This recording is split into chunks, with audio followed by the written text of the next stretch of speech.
Skyline has had record ridership numbers since the second segment opened up last year. And now there's a bill in the Honolulu City Council that would allow HART to plan and design new Skyline stations with suggested stops including Kamakana-Ali'i, Department of Hawaiian Homelands, as well as UH Manoa.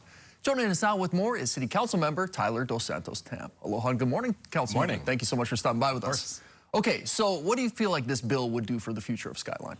So when Skyline first got started planning, I think you were at UH playing baseball, I was in college on the mainland, and we were promised that this would go to UH Manoa. And as we developed the system, as we developed Kamakana-Ali'i, I think it makes sense now to say, let's think about what it looks like beyond Ala Moana, what it looks like beyond the East Kapolei station. We've seen a dramatic increase in ridership. It was about 3,000 to 4,000 before the second segment opened up. The latest numbers from January, once UH got in session, 11,000 riders per day. How has that shaped the way you view Skyline?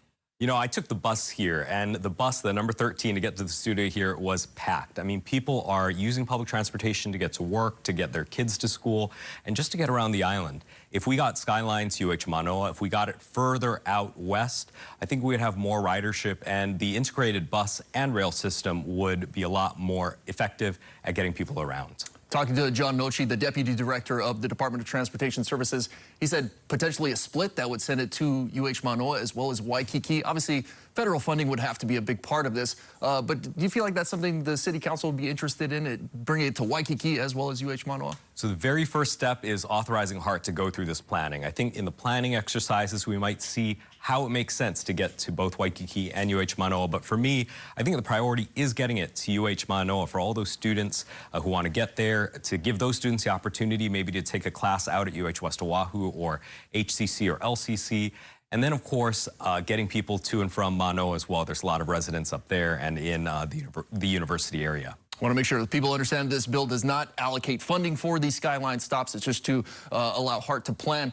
Some opponents say that HART shouldn't be planning this. They should just be planning the current stops that they are in the works for, including getting it to downtown Honolulu. What do you make of those arguments, including that, you know, this is a way for HART to stay employed after all this is finished? Again, I think we're all promised it would go to UH Manoa, and we have to fulfill that.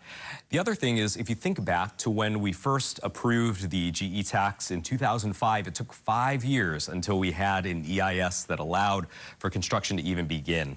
And so it takes a lot of time. So here we are in 2026. We expect to have the full system to its current endpoint in Kaka'ako in 2030, 2031 timeframe. So it takes years. So I think starting this conversation now is going to help us in 2030, 2031 to continue discussions about how the system can move forward. The bill will be heard in the City Council today. How can folks make their voices heard to testify? Yeah, so testimony will be accepted up until at the time our meeting begins at honolulucitycouncil.org. And of course, you can always email any of us as the City Council members. All right, Council member, appreciate you stopping by before your busy day at the Honolulu City Council. Have a great day. Thank you. You too.